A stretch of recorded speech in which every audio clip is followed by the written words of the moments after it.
Yo! Happy Friday, TGIF, Shabbat Shalom, Gut Shabbos.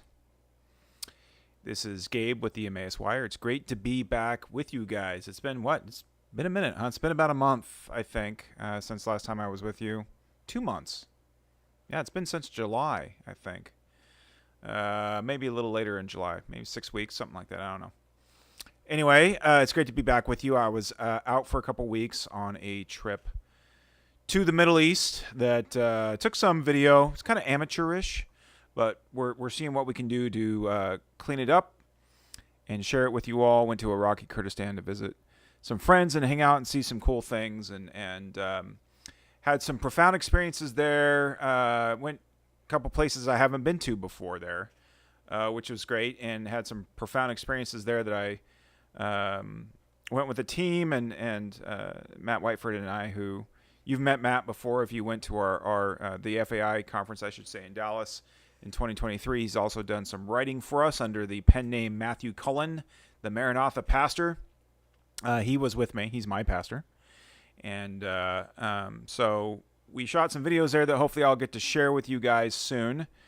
So that partially explains my extended absence. Also, I was brought back a stomach flu from Kurdistan and took a couple weeks to recover from that. So, and it I wouldn't say it's been a lull or boring in the Middle East in the past month and a half, but it's been kind of, despite a potentially big event this week in Qatar, has been somewhat less intense as of late compared to in August or late, what was that, June? I think it was June, late May or June, when we had the 12-day war heading into July, the war between Israel and Iran.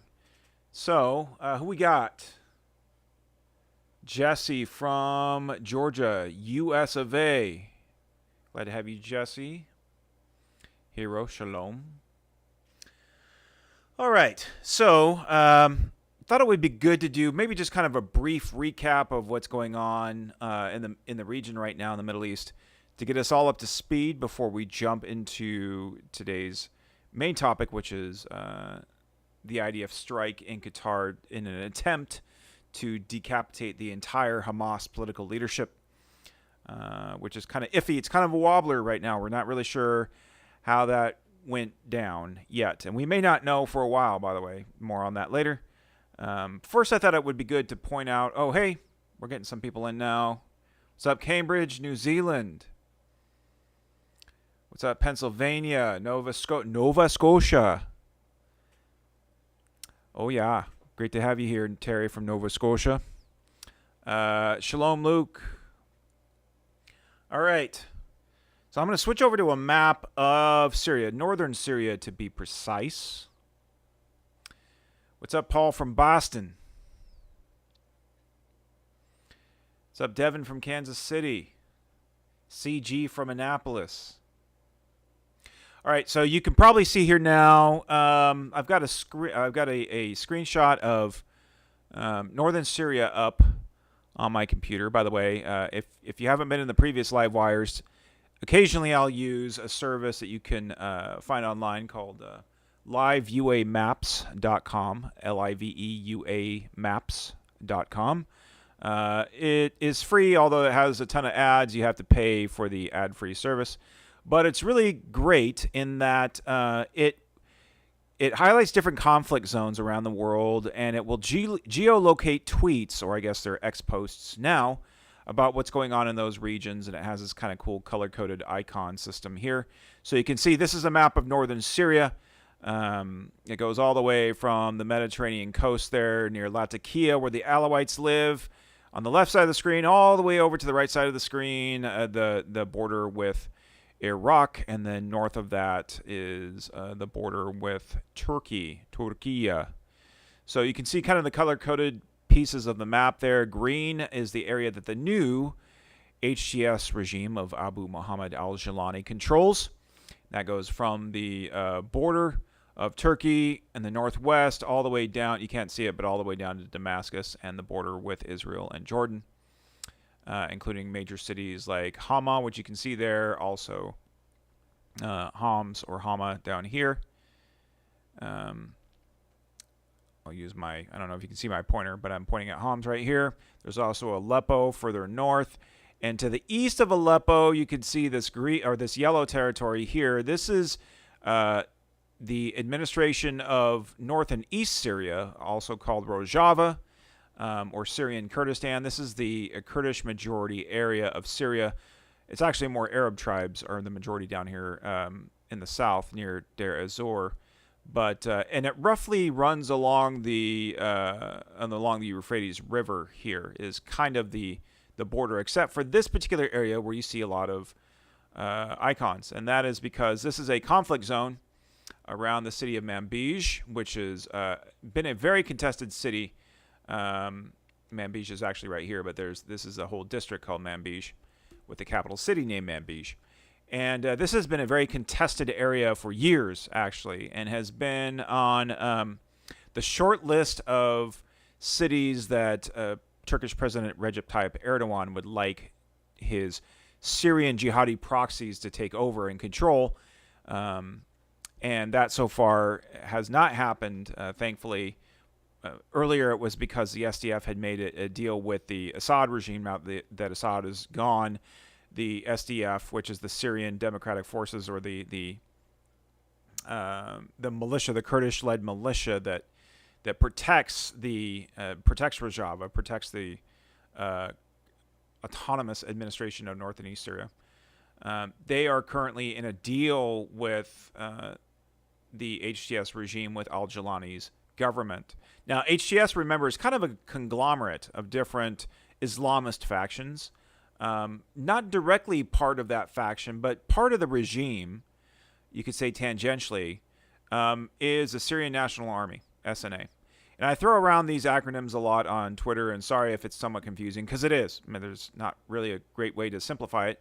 But the SNA is a collection of, another collection of jihadist factions that are directly funded by, armed by, supported by Turkey. HTS is nominally so. They're certainly allied with Turkey. But there's a little bit of tension there between al-Jilani and the Turkish government, where he's kind of in this adolescent stage of dictatorship where he wants to be his own man. And there's a little pushback, which has led to a little tension between his militias, the HTS militias, and the Syrian and the SNA militias that are directly funded by Erdogan. The SNA militia, and I'm not making any excuses for HTS or al-Jilani at all. He has elements of his militias that are very jihadist, very brutal. He himself is the artist formerly known as Al-Qaeda in Syria. So not to minimize or placate him at all, but the SNA are certainly the junkyard dogs of Turkey and do his dirty work, much as ISIS did when ISIS had a caliphate in northeastern Syria.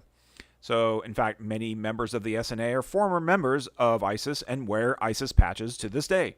And you sometimes see that when they're committing atrocities and videos, cell phone videos that they take, whether it's atrocities against the Alawites in March of this year, or the Druze in Sweden just a couple months ago. We did a live on that, etc., etc. So the SNA's main objective has always been jihad against the Kurds.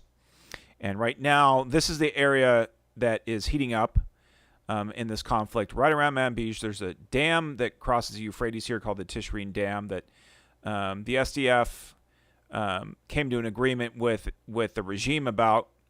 But the SNA is just constantly, which, by the way, the SNA is now technically part of the Syrian army. All of these Islamist militias are getting folded into what is now the Syrian National Army, or the Syrian Arab Army. So they're officially the armed forces of the state of Syria. And even some foreign jihadi divisions have been formed in the Syrian army, many of them Chechen, from southern Russia, also Uyghur from Turkic people in western China.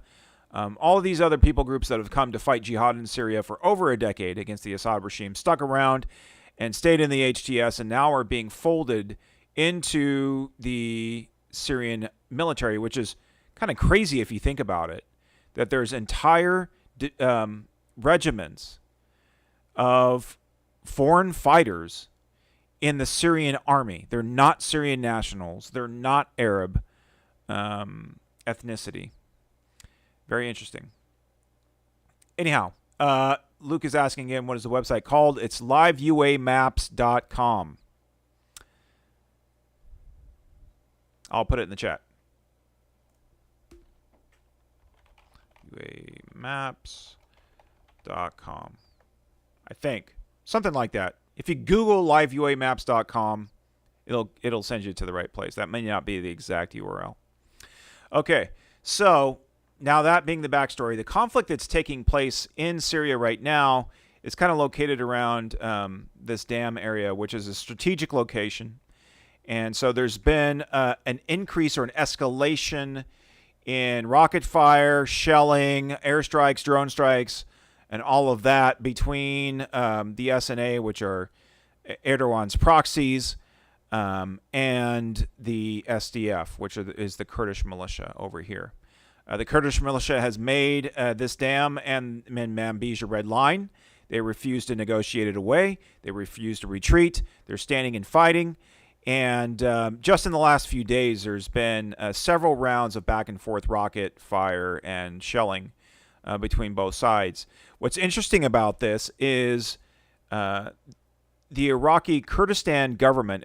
The Kurds also have an autonomous area in Iraq that's actually recognized by the government there, and there's it's written into the constitution after the fall of Saddam's regime. And the Kurdish kind of autonomous government in Iraq, the major party there, the ruling party there, is a little bit more friendly with Turkey. Actually, has good relations with Turkey, which is kind of interesting.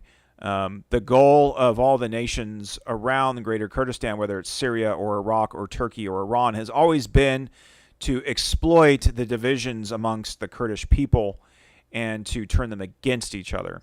And so you've got kind of two major tribes in Iraqi Kurdistan, one more allied with Iran, one more allied with Turkey. You've got, really one major faction in Syria that's allied against Turkey, but a smaller group that's allied with Turkey. So the idea, the goal of Erdogan's regime in Turkey is always to find a Turkish faction that it can work with and turn against the other faction. Usually the majority faction is who they're working against, which is certainly the case in Syria. So what's interesting now, though, is that the Iraqi Kurdish government in northern Iraq, where I just got back from about a month ago, publicly, the president of the Kurdistan regional government recently announced that he would be willing to send the Iraqi Kurdish militia called the Peshmerga into Syria to defend Syrian territory or Syrian Kurdish territory against the SNA.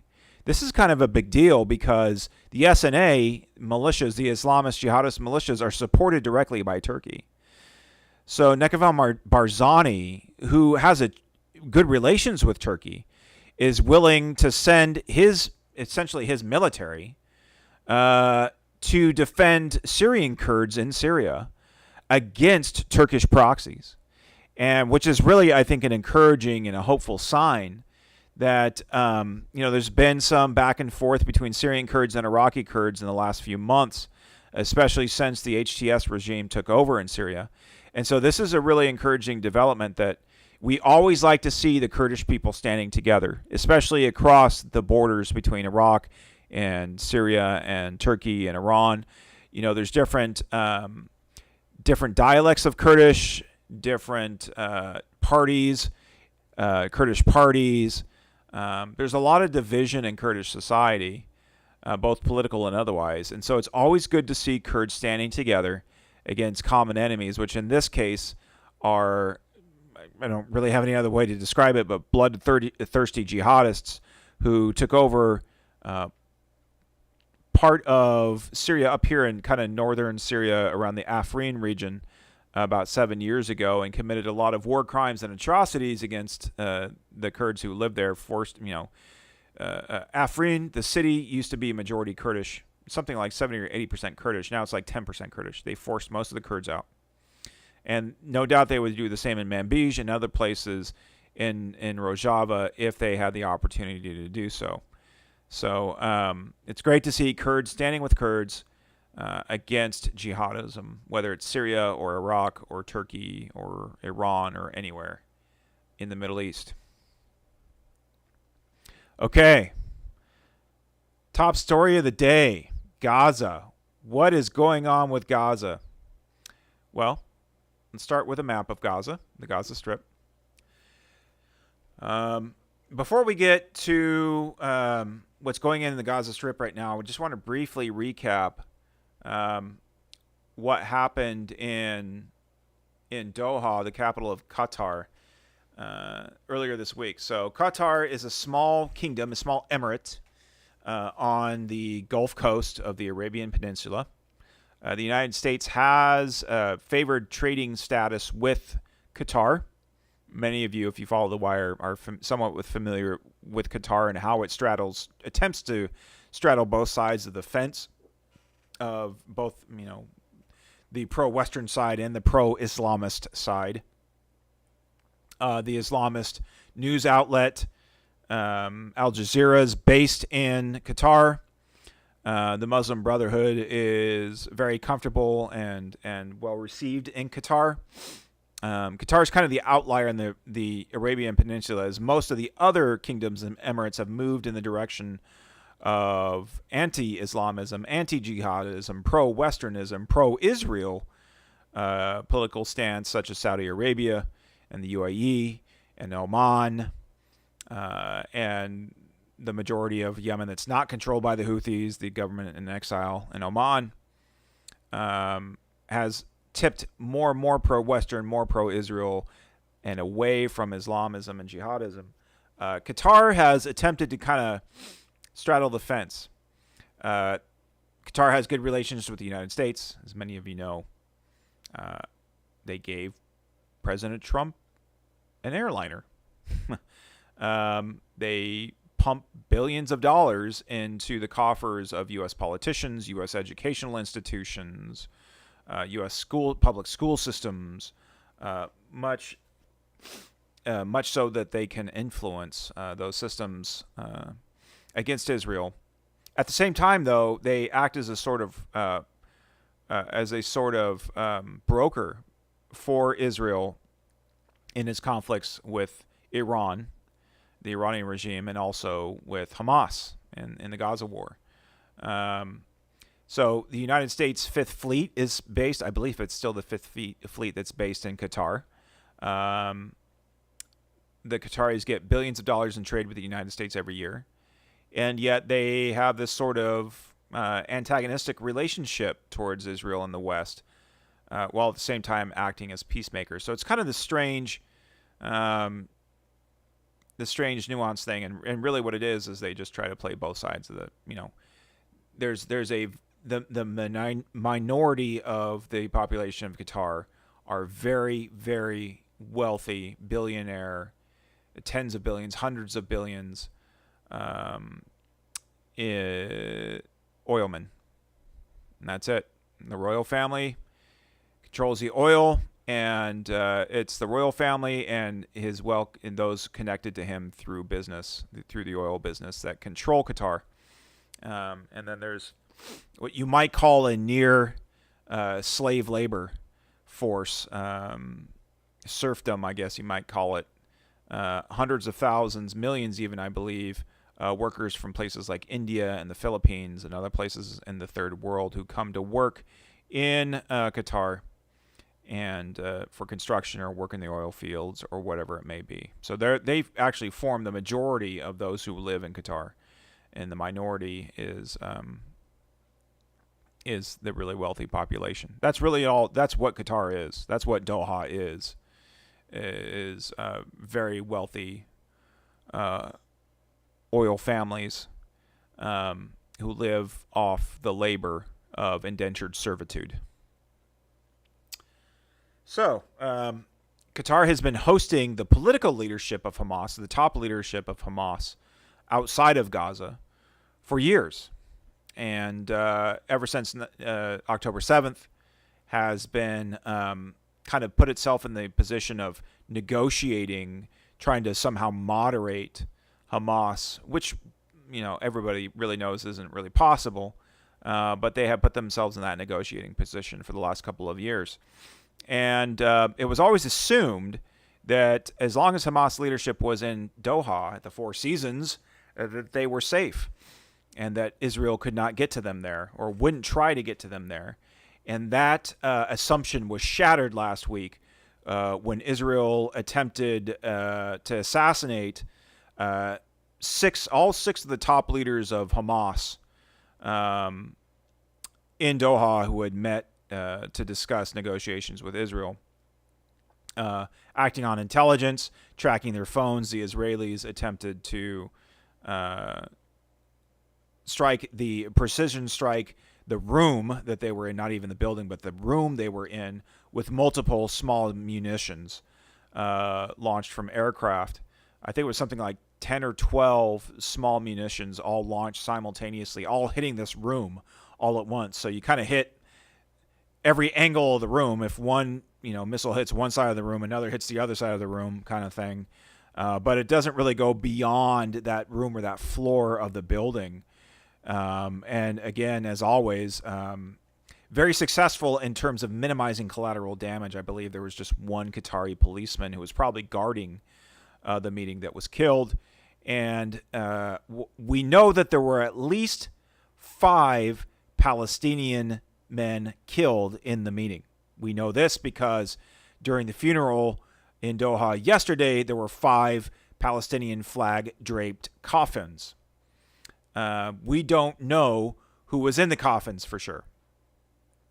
Israel at first was very confident it had gotten all of its targets, all 6 of the guys that it meant to get. And it was being reported all over Twitter. We got them. But they never actually confirmed that. And within about 24 hours had dialed back the expectations after, they have multiple intelligence estimates over time. And in a later estimate had kind of dialed back the expectation quite a bit. To now we don't know for sure if Khalid Mashal, who is one of the top leaders, and several other top leaders of Hamas were killed or not, or who exactly was in the room to get killed. There were reports that they were in the room, that Qatar did not get advance notice or only got barely enough notice within seconds of the strike and didn't have enough time to do anything, because if you tell Qatar, Hamas is going to know, within seconds. There were reports the United States didn't know ahead of time, reports that the Trump administration agreed with or disagreed with or gave a green light or a red light to the strike. We don't really know. Publicly, the Trump administration is not saying that they denied the strike, is not condemning the strike, but saying things like, oh, it was unfortunate. Both President Trump and Vice President Vance have said those kinds of things, the effect of those kinds of things. Whether or not they really believe that, probably not.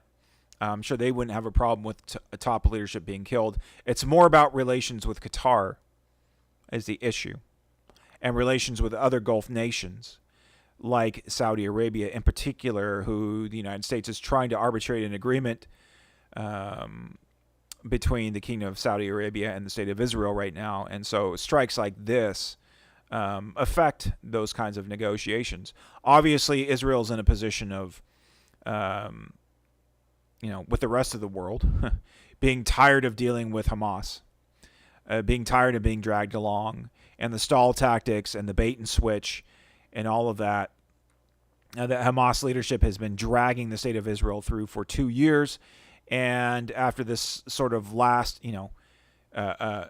President Trump's not so cryptic post on Truth Social the day before the strike, saying this is the last, I think it was maybe 2 days before the strike, telling Hamas this is your last chance, and then Hamas turning down the deal to release all hostages for a ceasefire.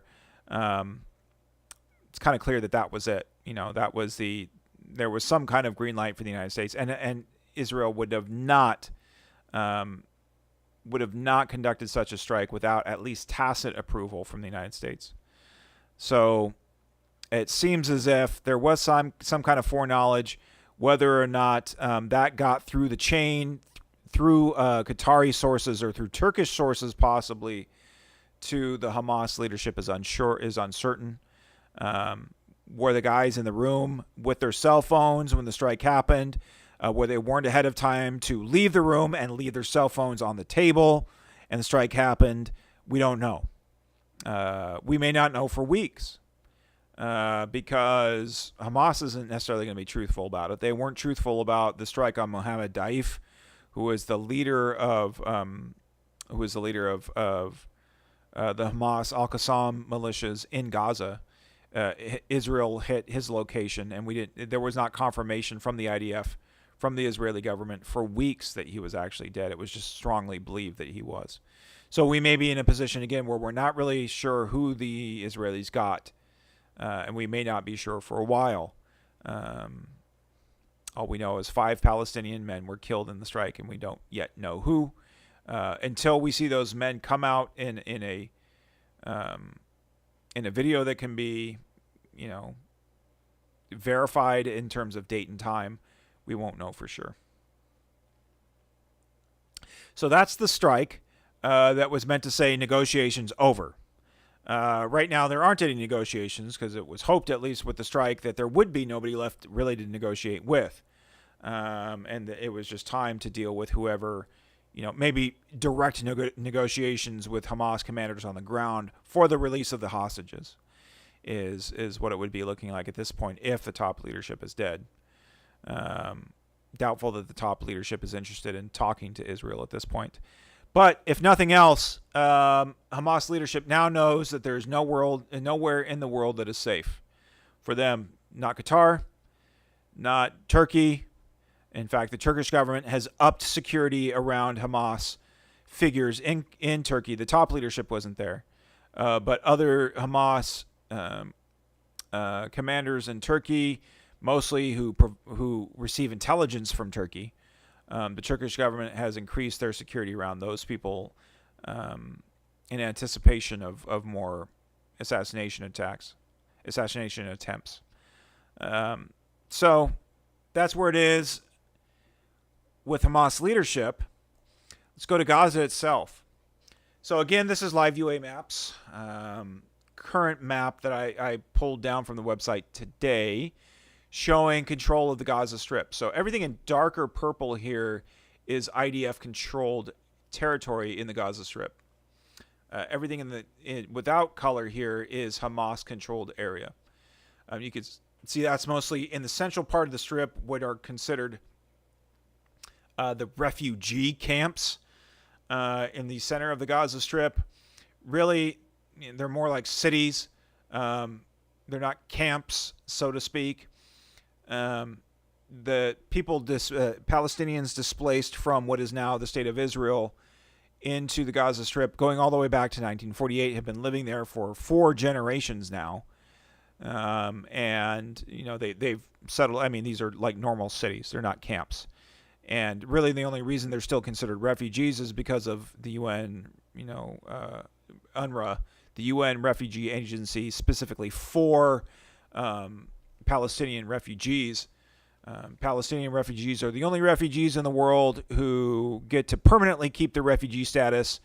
No matter how many years later, no matter how many generations later, they get to pass down their refugee status through generations. And they're the only refugees, quote-unquote refugees, that have their own UN agency, which, as we found out after October 7th, was working, unfortunately, hand in glove with Gaza and with Hamas and the Gaza Strip.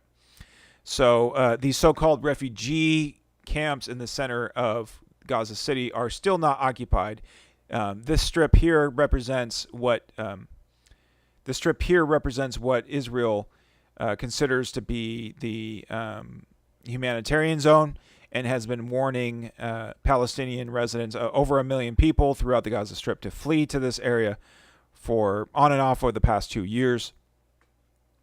There's more than 1 million people kind of crammed into this area right now. In May and July, the IDF launched Operation Gideon's Chariots 1, which occupied all the rest of the southern strip here except for this little humanitarian area right here to the east of Khan Yunis. Otherwise, all of Rafah and all of Khan Yunis is now occupied by the IDF, and obviously there's an entire buffer zone here that's occupied by the IDF all along the border with Israel. And then all of northern Israel here near Bethlehem, except for parts of Gaza City, are now occupied. So just about a week and a half ago, Israel commenced Operation Gideon Chariots 2, which its objective is to take all of Gaza City. It called up, I think, something like 60,000 reservists and extended duty for another 20,000 that are already serving in Gaza for this operation. Right now, Israel, the IDF controls about half of Gaza City. The goal here is really to demolish Hamas infrastructure. That is why we see a lot of buildings getting blown up and a lot of tunnel systems getting blown up in and around Gaza City. And it's also believed that there may be some Israeli hostages in the tunnel system. There's hundreds of kilometers of miles of tunnels under Gaza City. And so a big part of this operation is trying to identify where those hostages might be and rescue them. And of course, there's a lot of care being taken in coordination with different divisions of the IDF that buildings or tunnels that might have hostages are not blown up prematurely until they're cleared. And so that's why it's a little bit more slow going in this operation, both for the safety of IDF troops and for the safety of the hostages. As there was an incident early in the war where several Israeli hostages were accidentally killed by Israeli soldiers in friendly fire. And so all kinds of protocols in place to prevent that kind of thing from happening. So the IDF is once again slowly and methodically clearing and holding this time territory in Gaza City. Expected that all of Gaza City could be occupied and Hamas infrastructure destroyed within a couple of weeks. We'll see if that actually happens, but 2 to 4 weeks is the expectation. Hamas fighters, of course, being pushed out of Gaza City, either being killed in Israeli in confrontation with the Israeli military or being pushed south into the refugee camps down here. So the idea being that once Israel has fully occupied Gaza City, that'll be about 80% of the Gaza Strip. Israel now controls somewhere around 75% of the Gaza Strip. Will be around 80+% of the Gaza Strip under Israeli control after that operation is done. And then the question becomes what to do with the humanitarian zone. Do you push into that? What do you do with 1.5 million Palestinian residents there? Do we evacuate them? Do you work around them? If there's some kind of large full-scale operation in this area, it's going to be bloody, very bloody. So that is why President Trump and his administration have been pushing for a deal to end the war. Trump wants the war to end for several reasons, not the least of which is to complete the second phase of the Abraham Accords that will include hopefully both Saudi Arabia, but also, interestingly, Syria. Trump really wants that deal. And in order to get that deal, the war in Gaza has to be over. Saudi Arabia and Syria probably will not make deals with Israel while the war in Gaza is ongoing, because for Saudi Arabia it just looks bad. And Saudi Crown Prince bin Salman has kind of cast himself as the champion of the Palestinian people, and wants to be he wants to kind of edge out President Erdogan of Turkey as being the champion of the Palestinian people and the one who can make peace or bring about a peace deal. So it's unclear really at this point what will come of the rest of Gaza.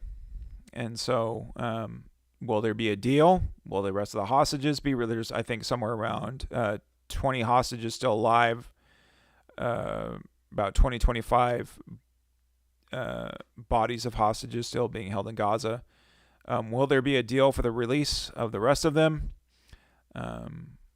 It's really a quagmire. It's a conundrum. It's a rock and a hard place for Israel and for the Arab world that is friendly with Israel, and for the United States that's trying to broker the Abraham Accords. So it's kind of just one step at a time right now. Fully reoccupy Gaza City, force Hamas out of Gaza City, destroy Hamas infrastructure, rescue any hostages that you can, and then the next step will be either negotiated settlement or some kind of military action into these areas to fully occupy them. It would seem that Hamas is never going to agree to a surrender. And they've been offered all kinds of deals that involve exile. They can survive and live to see another day. At least the commanders would need to be exiled to a third country. There's been talk about evacuating over a million Palestinians to a third country or third countries. There's ongoing negotiations with countries like South Sudan and Indonesia for that. Talks about what does the day after look like. Do we have probably the most likely scenario for day after would be some kind of occupation by short-term occupation by the IDF, but Israel doesn't want to stay in Gaza any longer than it has to, partially because the IDF is already overextended with its reserve forces, and the country is overextended in general from this war after 2 years, and because not only because it puts forces in harm's way, but continues to create diplomatic issues for Israel across the world. So Israel wants out of Gaza just as much as anybody else as soon as possible. The question is, how do you get out of Gaza without Hamas just taking over again? And how do you get out of Gaza with all of your hostages? So that's the conundrum. But long term, what's been discussed is some kind of administration that's overseen by Arab countries, friendly Arab countries like UAE and Egypt. Potentially some new iteration of the Palestinian Authority. The Palestinian Authority absolutely has been trying to position itself as a legitimate governing force in Gaza. Right now it controls the West Bank, you could say kind of nominally. But it has been doing things to try to at least appear to be de-radicalizing, like cutting off the pay for slave program, condemning Hamas. President Mahmoud Abbas of the Palestinian Authority and the leader of the Fatah party, which is bitter enemies with Hamas, has been kind of positioning himself, jockeying into position so that the Palestinian Authority might be able to return to Gaza after it was kicked out after the Hamas takeover in 2005, 2006, and 2007. So that's what it may look like eventually.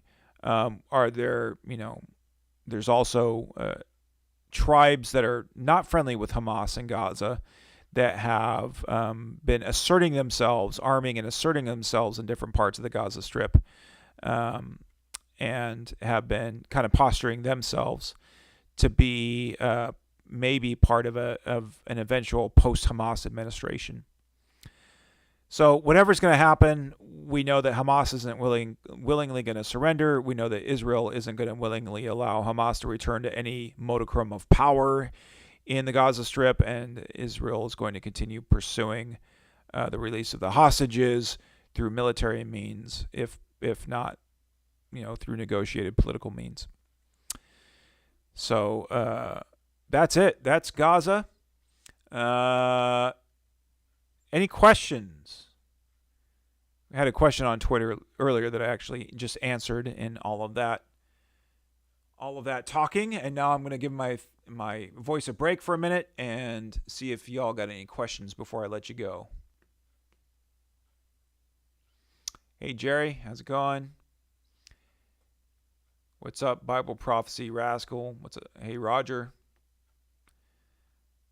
Hey Ginger from Colorado. Hey Michelle from Eastern Shore in Maryland.